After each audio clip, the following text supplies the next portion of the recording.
Yes. Good afternoon, everyone. Just wanted to come to you once again and Veterans Assistance and Veterans Help on our podcast. And today I have a special guest with us, and it's going to be a subject that's near and dear to our hearts. Um, it's about being addicted and dealing with opioids. And I bring to you Mr. Don Lipstein of Family Recovery, and he's the founder and CEO of Image Family Recovery. He has a lot of vital, good information that we're going to chime in, and he's going to be talking about and give us some insights. So, if you have any questions, please feel free to reach out to his link, which is at hpptswww.linkedin.com, INDLIPS / So, with no further ado, at this point in time, I'll introduce to you guys Don Lipstein, the founder and CEO of Image Family Recovery. Hey, Don, how are you today? I'm doing well, and thank you so much for having me here, Mr. Gallons. Well, I certainly appreciate you taking time out of your busy schedule to come and spend some time with us and kind of to open our eyes and ears to some things that are near and dear to our hearts. We know you have some information that's vital, and a lot of your knowledge, since you're a specialist in this field, pretty much a subject matter expert. I just would like to have you kind of explain what you do in your organization and how you came about this. Obviously, we know this is not just something for veterans, but we know that it's for all people, because an opioid epidemic is more than just for veterans, but it's for the civilians and the open face of people as well. So if you don't mind, if you will kind of introduce yourself and let us know what you do, and we'll move on from there. Thank you. Well, thank you. And as you said, I am the founder and CEO of Imagine Family Recovery. We coach families, and we get them connected to resources that can be helpful. Families that have a loved one that is struggling with an addiction of any kind, and we get them connected to support through myself as a coach, and also through an organization called BALM, which stands for Be a Loving Mirror, and the education that is provided to the families to help them to understand their role in the recovery of someone with an addiction. So I came to this 11 years ago. My oldest son, who had been struggling with an opioid addiction, he died by suicide. And it was 1 month after his mother, my ex-wife, had died from colon cancer. This series of events just kind of put my world into chaos. My two surviving children were, 17 and 19 at the time, and they just lost their mother and their brother within a month. So it was pretty chaotic, very tragic. So I needed help, and I reached out to TAPS, which is Tragedy Assistance Program for Survivors, and they focus on military families who've lost a loved one. Mhm. Josh, my oldest, he was serving in the Navy when he took his life. So he was 5 years in. He served as a Riverine, and he was very proud of that. However, he struggled with a lot of issues. He came back after his second deployment. He came back with hearing loss in his right ear, and he was married. He got married. He had a 6-month-old daughter when he took his life. The issue, part of the issue was that he wasn't living with his family at the time. He was still in Virginia Beach, where he was stationed, waiting to be medically discharged because of the hearing loss in his right ear. He had surgery, and they were going to medically discharge him. So he was waiting for that to happen. His wife and daughter were living in Texas, and it just didn't make any sense to pick up and move them when everyone knew that he was going to be discharged and he was going to go to Texas. So he was waiting, and throughout his Navy career, somehow or another, he was able to use opioids, and I don't know whether he was getting tested or not, but somehow he was able to pass whatever test he was given. So he struggled with that, and like I said, in March of 2011, it turned my life upside down. So TAPS reached out to my family, and we received all kinds of care and support through them. They're an excellent organization. And about almost a year and a half after Josh died, I joined the TAP staff, and I was doing outreach with families. I started off in the peer mentor program, which is managing and training volunteers to offer care and support to new or lost survivors. But we realized that men were having a tough time getting involved in their grief. So I started doing outreach with dads, and it really was helpful. We started a men's program, and got men more involved in trying to recover from their grief. But one of the things that I recognized pretty early on as I was doing outreach with suicide loss survivors was that there was a lot of families that their loved ones had struggled with addiction, and mostly opioids, prior to the suicide. So I started thinking, my son had that problem. I'm seeing all these other families that struggled with the same thing. Maybe there's something I can do to get in front of this problem. And so I found, and this is many years later, it was actually in 2019, I found BALM, Be a Loving Mirror, and I had been to all kinds of different groups that focused on recovery, family recovery, Al-Anon, and places like that. And what I found through BALM was that the education that they provided was so invaluable that I joined BALM, and they actually trained me on how to be a family recovery life coach.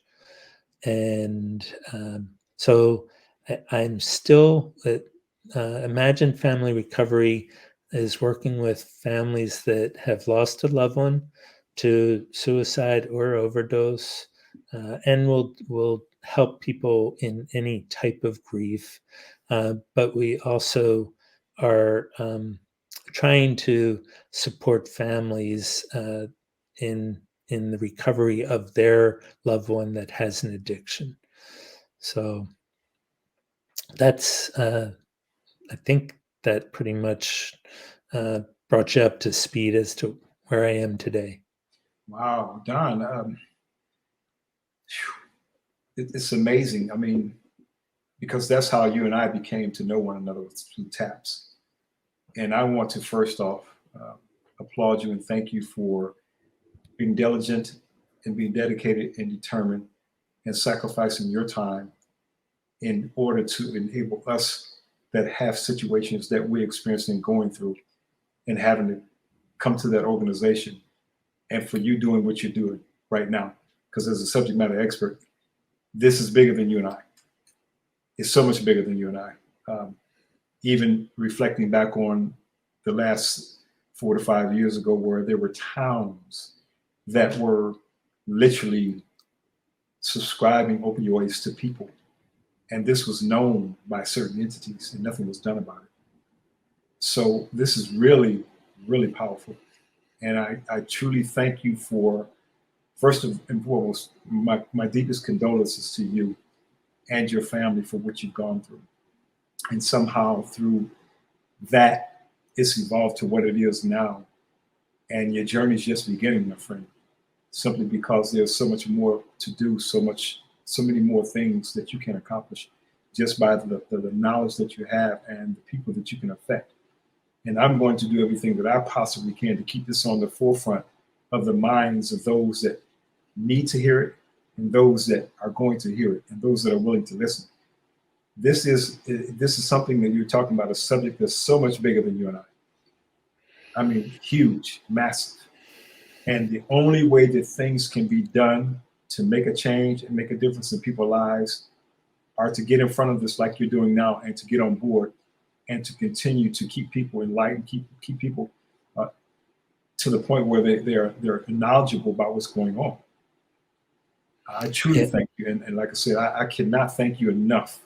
I truly thank you for what you are doing and who you are in this continued push to try, and even if it's just one person or two people that can have an opportunity to turn away from or get help, then by virtue of something that you say and or do, and myself, we've done as much as we could at that point in time.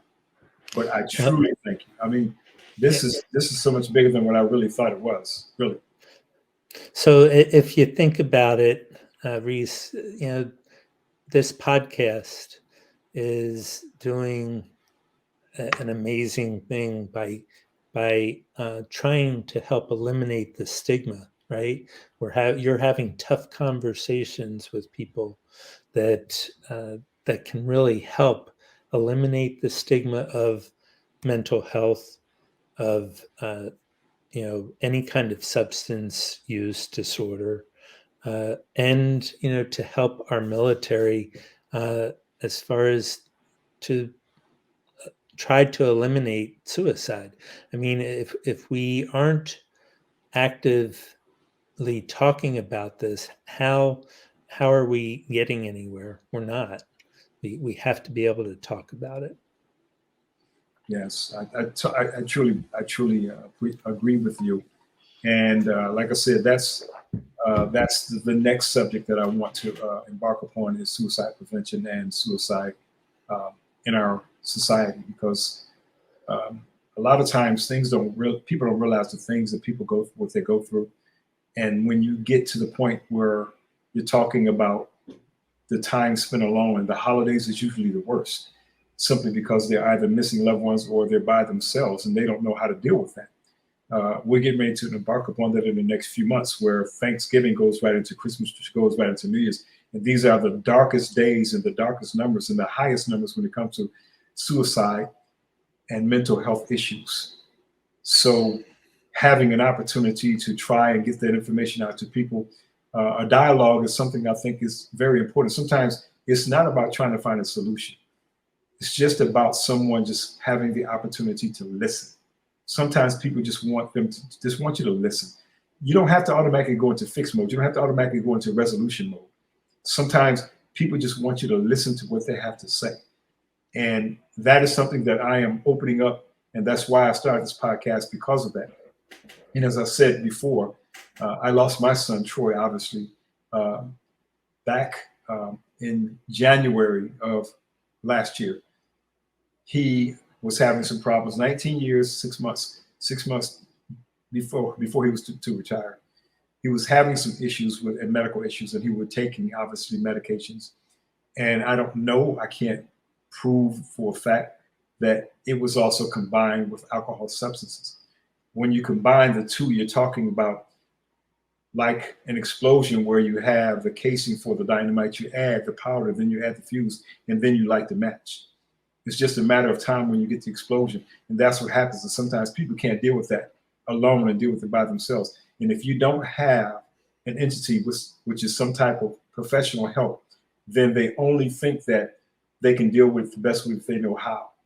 A lot of times the stigma in the military is if you're dealing with problems of mental or opioids or other things, it will affect your promotion potential. So they keep it in hiding to where it's never exposed because of the simple fact they know that it's going to affect them.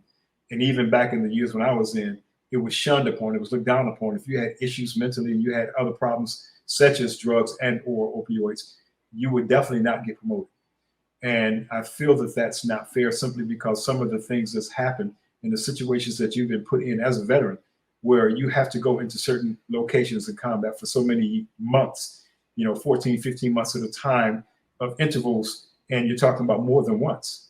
You come back and you get a 30-day debrief and they say, go and live your life. There's one thing about that people fail to realize and understand.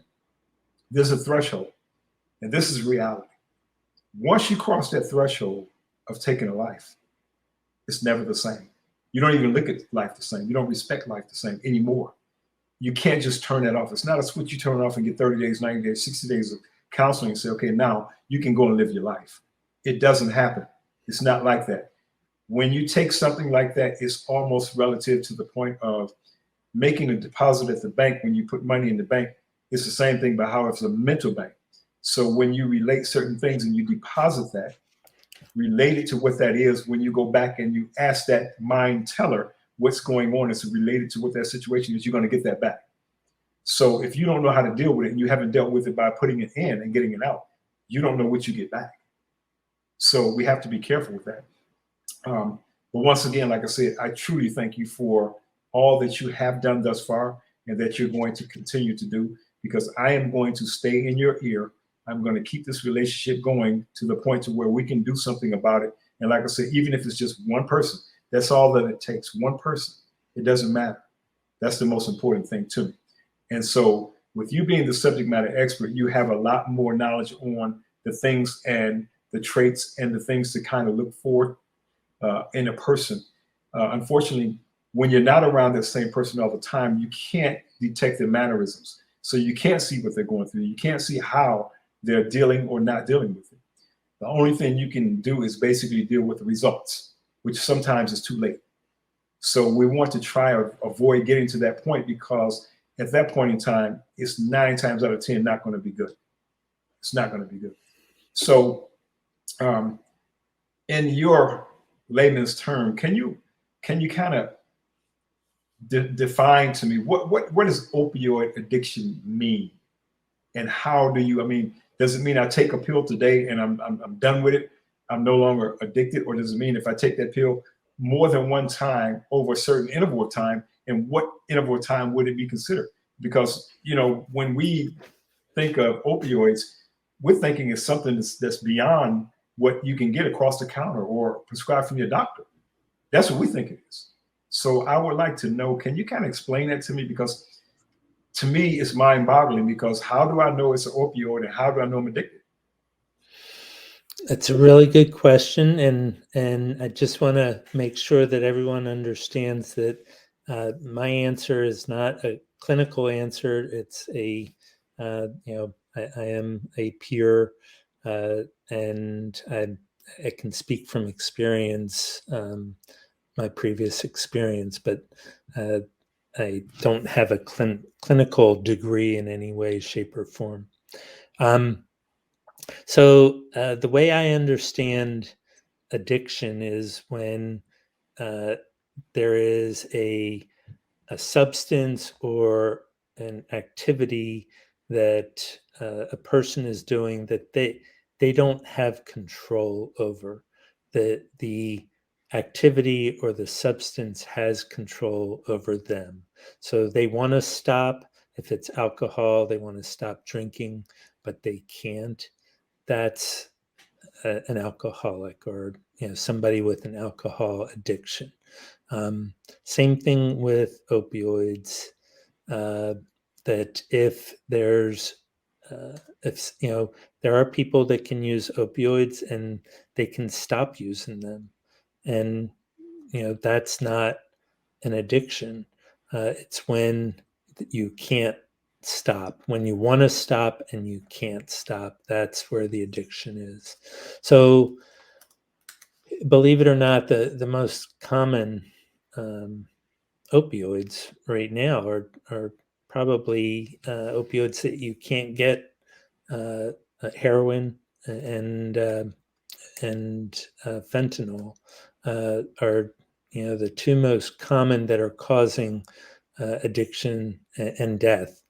And the prescribed medications, opioids, they're uh, they're harder to get. First off, heroin is probably the easiest opioid to get off the street, and it's less expensive. And I can tell you that in my son's case, uh, part of his problem, his mother, who was trying her best to help him, was providing for him opioids through her. She had a prescription that she was giving him opioids, and she thought she was helping him. When she died, he lost that connection, that avenue of getting those opioids, whatever she was providing for him, and he turned to heroin. And once he turned to heroin, I think that was when he gave up. He just was like, yeah, I'm not going to be able to change this. I'm not going to be able to fix this. And uh, that's where suicide and overdose comes into play more frequently, because of the fact that people have given up hope. It's like, and I think that anyone that is suicidal, uh, that's the thing. They just have given up hope that they can have a better life. They're in so much pain, and they just can't figure out how to get out of it, and they've given up hope. Wow. Yeah, I hope this is not too much for you. For me, yeah, because I mean it's kind of emotional, and I really, like I said, I really am so appreciative because you're speaking from experience. And a lot of times when you have people that have experienced it, those that don't or haven't don't understand it, and they don't understand the impact of it and how powerful that is and how powerful that can be. Um, I can identify with what you're saying because of the things that happens in our lives in the chain of events. Sometimes as a parent, you have that kind of love for your children, and regardless of what it is, you want to be there for them and you want to help them. And even though it may be detrimental and harmful to them, we don't understand that because we're so hidden behind the love, and we're always supposed to provide what we can for our children. And unfortunately, it's not always best. Sometimes we have to have that so-called tough love. Love comes in many different forms, and sometimes we tend to think that that's one of them because we're blinded behind that because of the fact you have to do something to ease the pain or to be able to comfort them somehow. Yeah, and oftentimes that's considered codependency, where you're trying to help your loved one, um, and you think by doing what they want you to do, that's it's enabling, uh, and it's not healthy. There are ways to love without without giving the person that is suffering from the addiction what they want. I mean, there are ways that you can do that. Since you're saying that, can you expound on that, please? Sure. So if you have a child that is living with you, and you know that they're using drugs, and you tell them you don't want them to, but you're providing them with an allowance, you're providing them with a car, you're providing them with a roof over their head.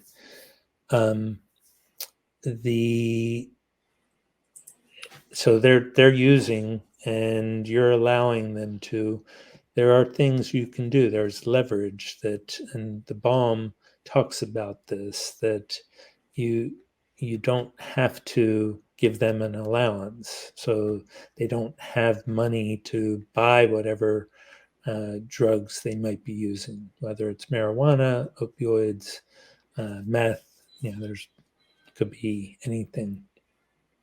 But if they don't have the means to get that, if you're not providing them the means to get that, then you're not enabling them. If you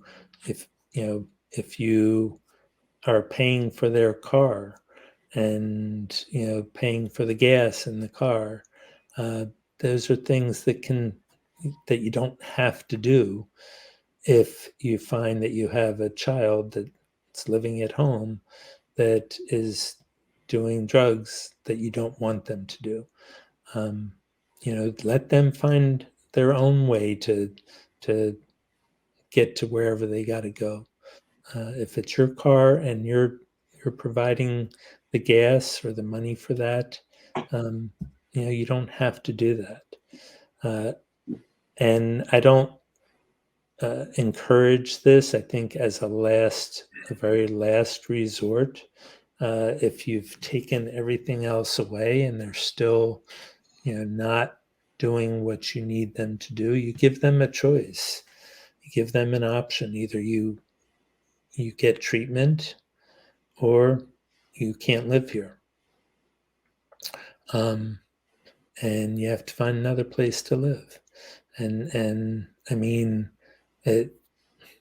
I've been with many people, my own family, that have had these struggles. It's not an easy thing to do. Okay, it's not an easy thing to put someone out on the street when you love them.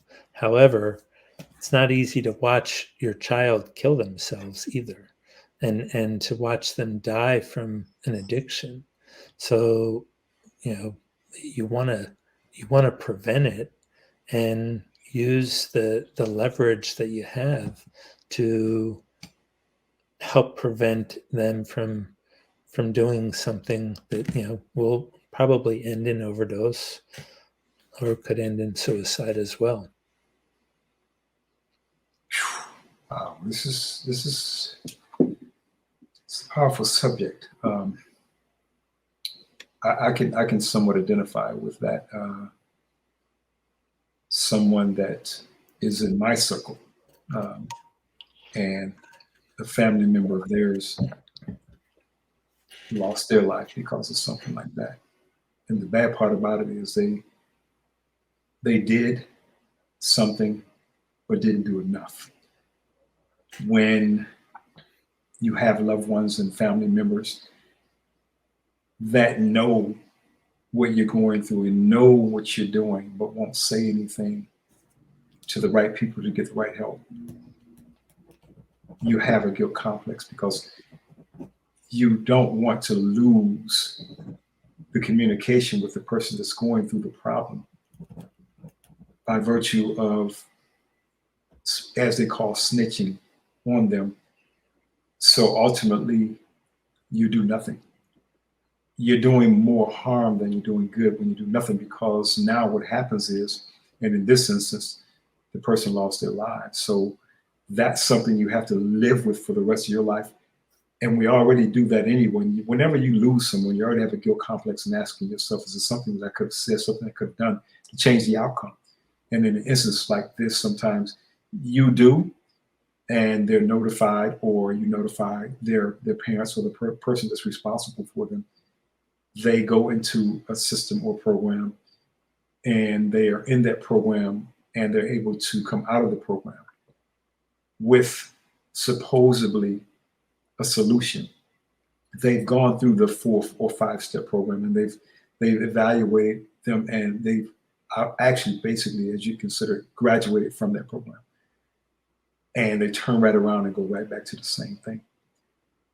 So it's really tough, because even once that's happened, and it's happened once, and you see it happening again, but you don't do anything, or you choose not to say anything, and then the ultimate happens, and then you're sitting there, you and whomever else that knew this, it can eat you up from the inside, from the guilt, for years, years and years and years. And I just want to say to anyone that has any iota or knowledge of someone that's in your family, or someone that you know that is going through something like this, please, please, please, please say something, do something.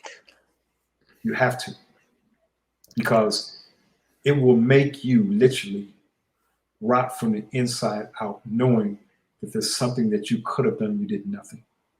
So even if you do something and that person doesn't like you for doing it, it's better to have them to not like you and them still be here, than you not saying anything and you love them, but you didn't love them enough to say something. Absolutely. It's a strong barrier. It's a strong decision that you have to make, and I understand that. But sometimes say something and doing something is the most important thing that you can do.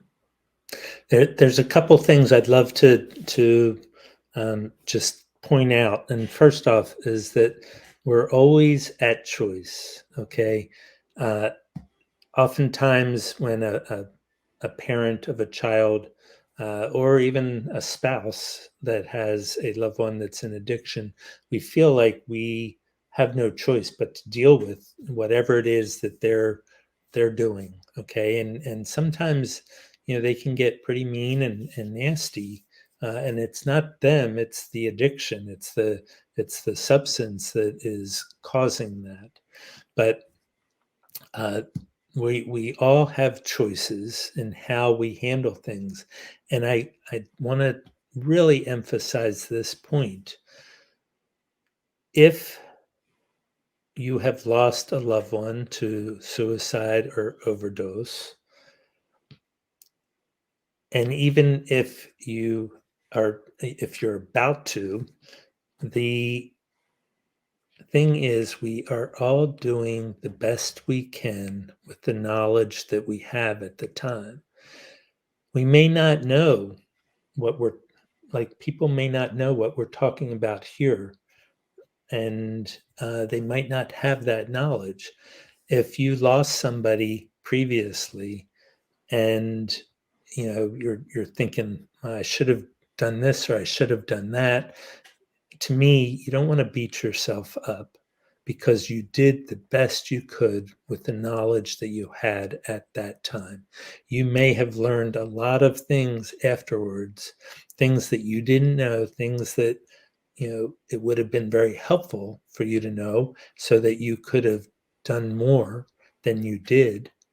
But, I can tell you, we don't have crystal balls. We don't know that our child or our loved one's going to overdose, or our loved one's going to suicide. We don't know that. So just remember, and it doesn't help to beat yourself up if you lost somebody, because, like I said, you were doing the best you could with the knowledge you have. Now that they're gone, if you just learn from it and take what you've learned and try to help others, which is what I'm trying to do. I got myself educated on suicide. I got myself educated on substance use. And now I'm trying to help others so that there are less of these losses. That uh, and not everyone is in that mode that they can sit there and say, I want to help others, but get educated. That's the key. Get yourself grief therapy if you've already lost a loved one, and get connected to peers, people that understand what you're going through. That can be very helpful. Yes, I totally agree with you. Really do. There's just so many things that can happen, and you just never know. Sometimes, like I said, I constantly try to stay in the forefront. I'm not a real big social media buff, but I try once a month or so to go online, Facebook, and social media to encourage people, because with everything going on over the last 2.5, 3 years with COVID, uh, along with all the other things in life already that we're dealing with, has been overwhelming. And it's overwhelmed so much that people don't realize and they don't understand the detriment of certain things and things that you can change just by virtue of making a decision. It's far better than doing nothing and not having the opportunity to make a decision to after the fact, which is too late. So I constantly try to go onto social media, encourage people, let them know that there's someone that's always there to listen to them. And like I said, I may not be the subject matter expert. I may not be able to have the right answer for you. And sometimes that's not what you need anyway. Like I said, you just need somebody to listen. I tend to keep my eyes open, my ears open, and sometimes my mouth shut, because that's what sometimes they need. With that being the case in a lot of instances, we become so impersonal now, because the texting, the technology has allowed us to be so standoffish. When you have people in the same house who no longer communicate because they're communicating on the social medias, sitting on two ends of a sofa and won't even talk to one another, but will text one another in the same household. And I try not to get into that and get caught up in that, because it makes things so impersonal to the point to where you can't have the emotion or the feeling and the camaraderie and the effective communication by virtually doing it by an informal means. And that's all that basically is. For people to pick up even a piece of paper and a pen to write a letter, it's almost non-existent. Cards, texting, typing a letter, or so on and so forth. Social media and the electronic technology now has allowed us to be so impersonal and not to be in touch with our feelings and not to be in touch with others. Those that are getting cyberbullied, and I don't understand it. Well, if it's cyberbullying, just block that person or defriend that person or just turn it off. You have the potential to do that. So when you tell me that you're being cyberbullied because someone, you can't be consumed with the fact of being liked by everybody. It's never going to happen. I don't care what you say, which is never going to happen. And so what you have to learn to do at that point is try to get above that and beyond that, simply because of the fact it doesn't matter where you are now. Eventually, you're going to go someplace different, and you should hope to not stay in the same place that you are anyway. See, a person doesn't know their own value until sometimes they move to someplace they can identify. If you're where you are now and a person doesn't value you, that means that's not where you need to be. You need to move on to someplace else where some person will value you. And I'm not talking about value by virtue of materialistics and so on and so forth, but just enjoying your company, just enjoying your conversation, and just letting you know that it's okay to be different. It's okay to be odd. There's nothing wrong with that. We all were made different. We were all created different. And that's okay. You may not be liked by a certain group, but that's okay. Move on to someplace else where people will acknowledge you for just being you. It's okay to be special. It's okay to be different. There's nothing wrong with that. And I've always said this, and I'm going to always continue to say that if you're the smartest person in your circle, it's time to move on, because you're not progressing. And with that, you have to allow yourself to realize there's going to be some criticism. People are going to talk about you sometime, but it's okay. It doesn't really mean that you're a bad person. It's just, it means that they can't accept you for who you are. And just because they can't accept you for who you are doesn't mean that you have to stay there and not be accepted. You can go someplace where you can be accepted. And sometimes you need some time by yourself. I'm the best company I keep. It's myself, regardless of whomever says anything. I am the best company that I have for myself. So sometimes you got to step away from all the hustle and the bustle and all the information that's coming at you. You can't answer every question. You're not going to have the right answer. This is not going to happen. It's just not.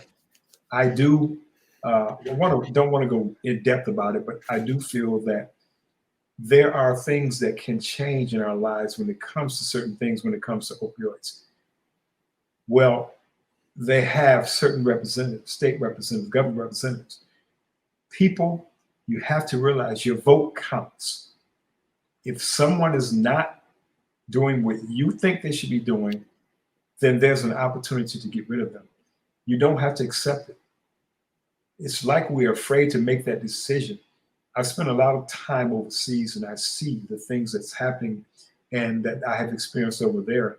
And I come back to the United States of America and I'm sitting there going, how is it that we're allowed to get away with the things that we're getting away with and not say anything about it or do anything about it? Because we have the masses and the numbers. It's not a football team. It's not East against West or us against them. You vote those guys in there to be the representative to support you, to work for you and service you. If they're not doing it, get them out of there, because you don't have another 4 to 8 to 12 years to sit around and wait for them to do nothing and do the same thing. It makes no sense. And I'm trying to, I guess, segue back into the things that has happened with the opioids. Now you're talking about the price of drugs, having the third party come in and cause all this expensive pricing and hiking the price up to obtain drugs when you can go to certain countries and it's over the counter and it's virtually no cost. It's crazy because we shouldn't be paying it. Education should be free, medical should be free, and when you talk about medication to be free, how can you expect me to live paying $1,500 a month for insulin when I have to live? It makes no sense. It really doesn't. So we have to get our government back in line to where they understand that you're there for the people. And when you're there for the people, it's not about making that a career for you. It was never designed to be that way. If the highest seat in the land is 8 years, then why is it that you have other seats that's longer than that? It makes no sense. It really makes no sense. So there's things that can be done. And I just want to put this out there. You have the opportunity to change it, people, by virtue of voting the person out. And hell, excuse my French, but if you're really that involved in it, you want to make a change, get involved in it yourself. Government's it's an open forum. All you have to do is have a knowledge base, but you want to make sure that you're doing it for the right reasons. And obviously it's not for the money. It's because you see something and you want it to change and you feel that it's in your best interest to make it change. You don't have to sit back and just lobby for those that's not doing it and getting it done. Get in the race yourself and do it yourself. And it's an opportunity to do that. And you can do that.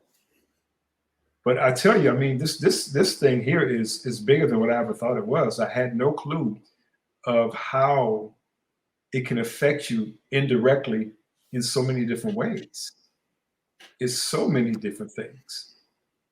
I mean, Don, I had no clue when I first talked to you and we were communicating about the things that were going on, the relationship that it would form by the fact of what you know and what you're doing now. I said when I made that commitment and I joined the military at a young age and I did my 20 years and I retired, and obviously I had another son that joined and another son that joined and my wife had joined. So we were all in, but I had no clue of the impact that it would have on my life just coming from the streets, a 17-year-old child from the streets of Detroit. I had no idea. But I can say that I'm glad that I made the decision when I did, simply because it's changed my life and it's given me an opportunity to see things from a different perspective.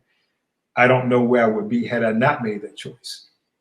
As I can say the same thing with what you're doing now and taking it upon yourself to inject yourself into learning more about this and being able to speak to others about this and being able to talk to others, and some of the subliminal signs and indicators and things that we normally wouldn't see and normally wouldn't know what to do or how to deal with it. You have basically opened a total different book in my life by virtue of these things. And like I said, my motivation was because once I lost Troy, I couldn't just let it go by the wayside simply because there were so many things and so many people that we see standing on the corners asking for help, begging for money. And the process, when you talk about the bureaucracy, when you apply for your benefits and certain things, it takes so long that you get discouraged. And that they basically will give you a pat on the back and a tap on the top of your head and tell you it's okay, you're going to be okay, and it's not. There are real situations that need addressing. There are real people that needs a lot of help out here. I know that I can't do it by myself, and because of the people that I get to know this in my circle, and because of the circle that I travel, I get to see people and know people that can have an impact, such as yourself. And like I said, I totally appreciate you for what you are doing, and I pray that you'll continue doing it and continue providing assistance and information for people that they can take something from it and learn. And I know that your heart is in it for the right reason. And the knowledge that you have that you're sharing with us will give us an opportunity to be able to absorb that and give us some information that we can use going forward. So I just like to ask, is there anything that you really want us to really expound on, or that you really want us to know that you haven't talked about or we haven't talked about yet? Well, there is something that I wanted to bring up. You had mentioned, listening, how important that is, and it truly is for all of us to be able to hear others and hear, somebody that is suffering from an addiction, to be able to sit there and talk to them and really listen to them. That can be so helpful, not just to them, but to you, in how you can provide that care and support to them, that additional care and support. When they know, and balm, be a loving mirror, uh, they teach how to communicate with a loved one who is suffering from an addiction.